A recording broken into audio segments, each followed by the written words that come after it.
All right, here we are, the new year, New Year's resolutions. What kind of motivation do you have for the team?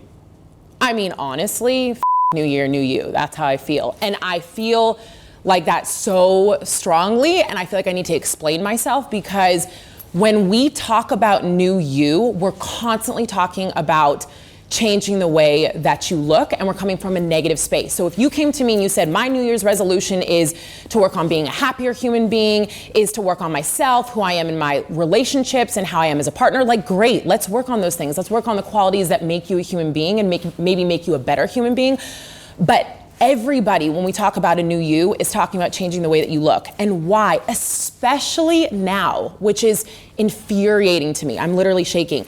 Now, while we're going through one of the biggest pandemics we've ever gone through, you want to talk about changing the way that you look. You want that to be the most important thing that you're focusing on, which is always coming from a negative space. Because if you want to change the way you look, how you look right now and how your body is right now is not good enough for you. But you do realize that you're sitting here today right now, listening to me having this conversation, and you're alive right now. Like, you've made it this far through this pandemic, and you know who got you through it? Your fucking body.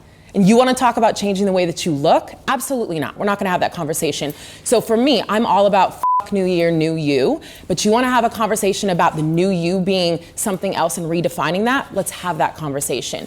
Let's have a conversation of the new you being more compassionate and more empathetic and more forgiving about who you are and where you're at right now. Like, you just made it through one of the most horrific years, and we're still having to work to make it through that. So let's have a conversation about how grateful we are for our body. Let's have a conversation about how thankful we are that every single day we are up and we are alive. Let's have that conversation. And let's also change it towards what are some of the things that we can do to be more healthy in the new year. Like, work on performance goals. Work on, like, I have a goal of being able to go run a mile, or I want to be able to be, a grandma and run around with my grandchildren. Like, work on coming from a place of, like, really appreciating your body and having this mindset of being curious about where you can take it if you work on helping it be its healthiest version, but not on literally simply changing the way that it looks.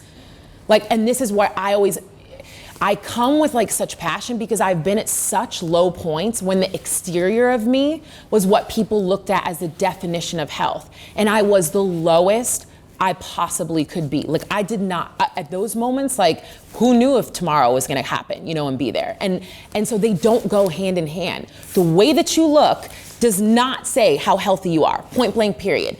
So for me, that's where it's like, let's have a conversation. Let's take weight loss away from it. If you need to lose weight and you begin on a healthy journey and you start losing weight, great, that's a byproduct of it, but that's not the focus. That's not what we're gonna do here. We're literally gonna focus on being a healthier version of yourself, on steps of things that you can do, literally, like sleep, move, eat. That's where we're starting.